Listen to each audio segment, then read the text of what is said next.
Alright, internet guys and friends and gals, I wanted to, let's expand on what we're learning with LSDJ, Little Sound DJ. My friend hunterquinn did a good video on the Pulse 1 channel and what you can do with that. So I thought I'd kind of explain what the Pulse 2 channel does and what you can do with that, because the Pulse 2 channel is really my workhorse when it comes to getting the sounds that I really enjoy personally out of LSDJ, because of the way it reacts as opposed to the Pulse 1 channel. The Pulse 1 channel responds to sweep and shape like hunterquinn showed you, which is when you go into a phrase. So let's say, let's make this 1 and we'll make this 2, because Pulse 1 and Pulse 2. This is just for easy reference. So we'll go into Pulse 1 and let's put 4 of pattern 1, and then we'll put 4 of pattern 2.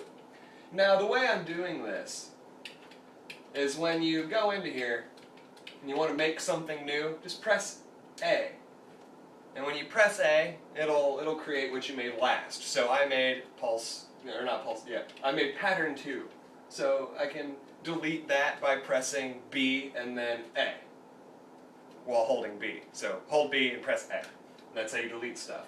And when you double press A, then it'll go to the next available or unused phrase or chain or instrument or whatever you're working with. LSDJ throws these kind of rule sets at you that really apply globally to the entire program. So in your Pulse 1, you could have a bass drum and you could have your pulse instrument doing something cool like that. What I always like to do is create really ethereal, I hate to call them that, I feel that's a bit pretentious, but ethereal echo synths, maybe echo noises that a lot of people find eerie and kind of, I don't know, I think they're cool. So, as you can see, when I press A, it'll let me preview this note when I place it in the phrase screen. So I can, using the D-pad, go up and down the register and kind of see what octave I have. I'm at note C, and that's in the 6th octave. And using left and right, while holding the A button, I can go up and down the register in half steps, whole steps, whatever I really want to do.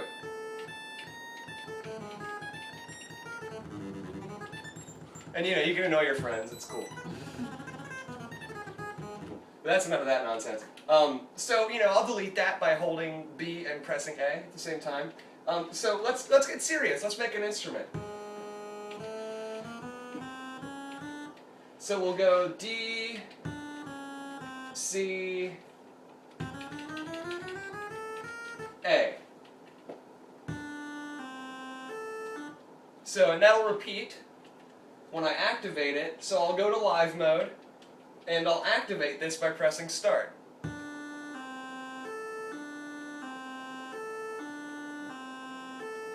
Now, not necessarily impressive, just getting started, but let's see what we can do to give this instrument a little more oomph, a little more emotional content. Let's pull the sounds out of this Gameboy.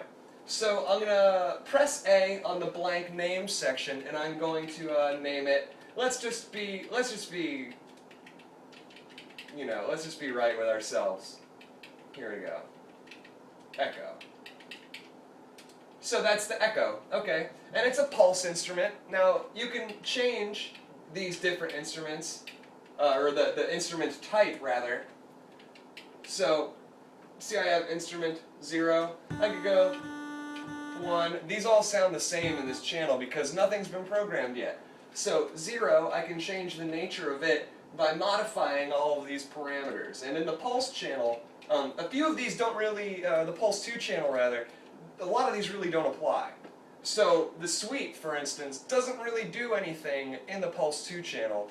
And when you do Pulse 2 tuning and Pulse Fine tuning, it's for people who are micro-tuning their music. So if you have 2 patterns playing that are the same, they might detune or change to some extent when played together and create an unwanted, what's called a phase shift variance or a phase variance. It's just a fancy way of saying that the sounds don't sound nearly as good as they should.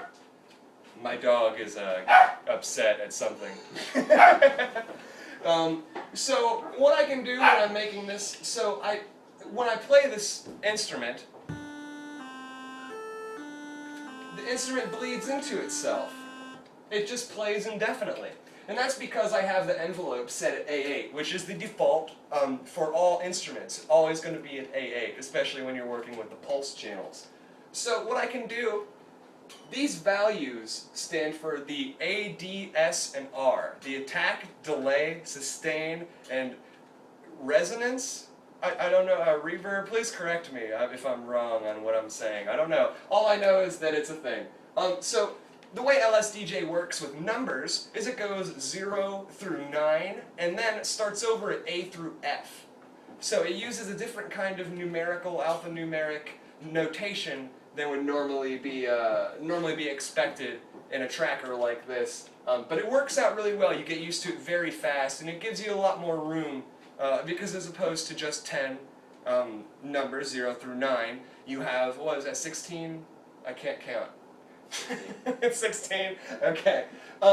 So when you have this at A8, A represents, so if I go all the way down to 0, it's 0, 8. So I can, it doesn't do anything beyond that though, because I don't have an attack. This represents the attack, and this represents the duration that the instrument will play during. So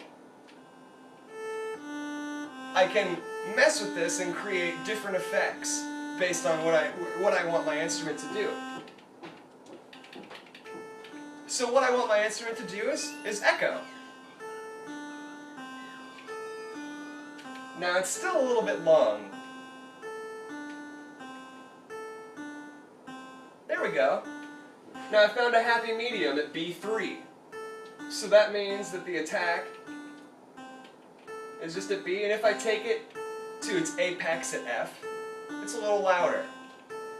But not too much, it's a little much, and I feel like when you're writing with LSDJ and a lot of video game-based trackers, it's really easy to oversaturate and turn it into mud. So let's just keep this simple like this. Now the next parameter that I can edit for the instrument is the what's called the wave duty cycle. Now the wave duty cycle is what controls, oh goodness, it's kind of hard to describe, so let's just hear what it sounds like with this instrument. The way it works is it starts out at 12.5% and then goes up to 25, and then from that point 50 and 75%. So here we are at 12.5. Now here we are at the next one. All of these are sounding a little different. Now I really like this middle one. So I can mess with my output, I can mess with the length, I can mess with the sweep, but the sweep wouldn't do anything. And the output and length just really determine where the instrument is being played for the listener, as far as where your ears are positioned left and right. And then sweep, doesn't matter. Vibration type, these things are all just advanced techniques and things you don't really need to be mucking around with if you're just making some basic stuff. So what you can do in your instrument, you have instrument 0. And now it's just making this blue, blue, blue. It's kind of boring and kind of static. It doesn't really have any emotion to it. It might have the emotion to it in the context of the notation. However, in the context of the music, it just sounds like a bunch of analog bleeps and bloops. So what we're going to do is we're going to put, if you were to imagine a guitar, like this instrument, this sound is coming from a guitar. It's not. It's coming from a Gameboy, whatever. What I can do is I can essentially put an effect, like an effects pedal, that I can have locked into this instrument. And I can do that by using what's called a table. Now a table takes into account, whenever I activate an instrument, D, C, A, whenever I activate those, there's something called ticks. Now inside of each activation, inside of that there are a set number of ticks. And those ticks are determined by the envelope and the duration of the instrument, with its sustain and reverb and delay, etc. So what I can do is I can go inside of those ticks. I can see what happens each time the instrument activates. So let's do that. Now what I did was I went to the very bottom to the table option. And what I did, held A and then pressed right. That puts me at table 0. It'll always set you at that. A lot of people like to program, 0 to be empty because they do a lot of fancy stuff with tables, but let's just program in 0 because this is fun. And yeah. So now you see table 0, and it's all of these zeros. Now what these represent are every single moment in an activated instrument's tick cycle, so to speak. Now what I'm going to do is I'm going to show you, and you'll see a cursor go up and down, and that's tracking every time it activates this instrument how far along or how far it doesn't go during each of those activations. So let's see this. There we go, look at him. He's zooming along. Now the thing that's cool about this is it'll read or scan any data that you put into these little spots. So if I want to make an echo, we have to think, well, what does LSDJ have for us? It has a set of commands. You can see volume, transpose, command, and then another command. So what this means, I can control the volume and create a volume swell or an interesting envelope for my instrument. So in theory, I could make an echo instrument with that, but that would take a lot of work. Then at the same time, I have my transpose function, which allows me to alter either up or down the semitones of said note. And in this instance, it would kind of create a plucking effect, considering it would be going through several instances inside of the tick cycle. And then you have the command columns. Now, there's 2 of them because you're going to use a lot of commands when working with LSDJ. In order to find out what the commands do, because it's very, very intimidating when you see A, C, E, F, G, H, K, L, M, all of these different things that you just don't understand. So what you can do, and as you can see running in the top, it'll tell you if you hold A over top of the thing.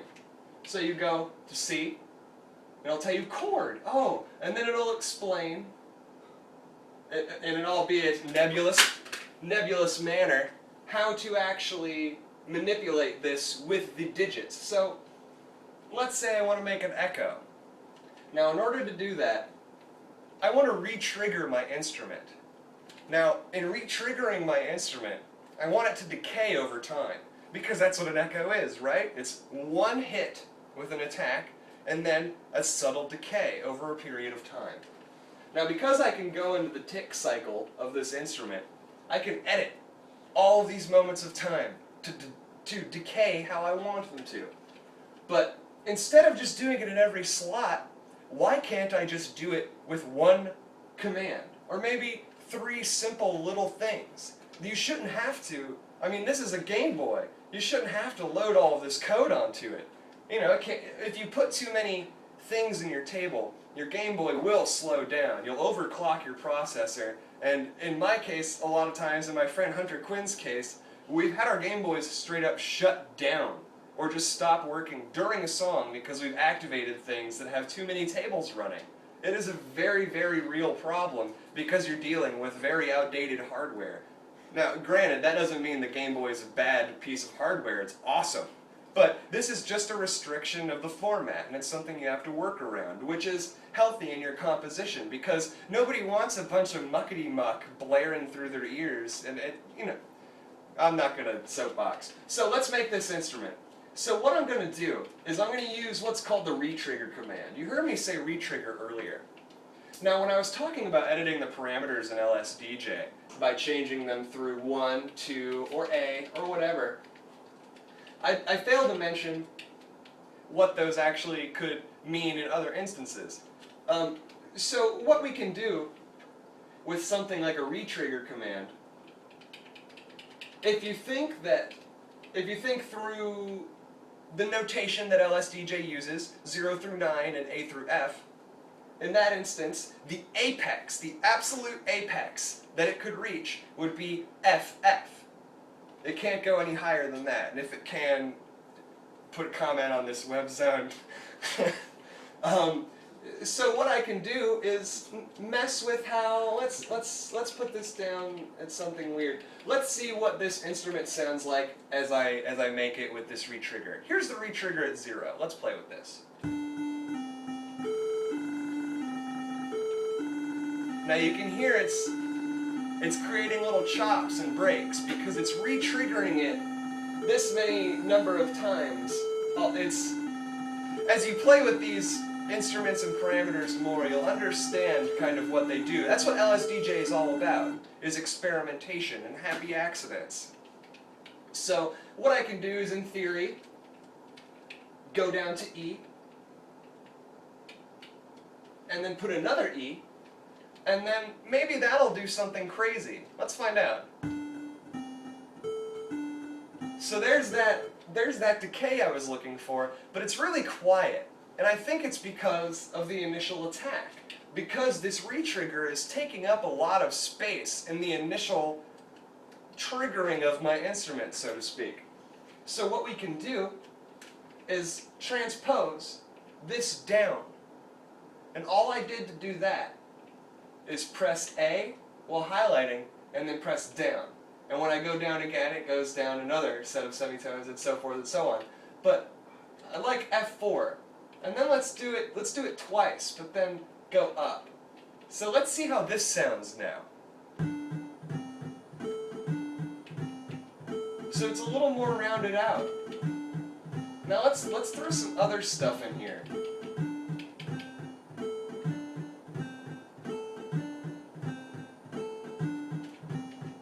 And we can even edit our instrument on top of this. Now it sounds like a banjo.